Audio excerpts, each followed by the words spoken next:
بسم الله الرحمن الرحيم اقرأ باسم ربك الذي خلق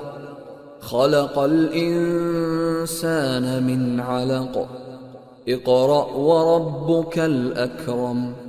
الذي علم بالقلم علم الإنسان ما لم يعلم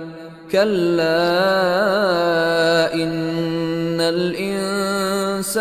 ليطغى أن رآه استغنى إن إلى ربك الرجعى أرأيت الذي ينهى عبدا إذا صلى أرأيت إن كان على الهدى أو أمر بالتقوى أرأيت إن كذب وتولى ألم يعلم بأن الله يرى كلا لئن لم ينته لنسفعا بالناصية ناصية كاذبة خاطئة فليدع ناديه سندع الزبانية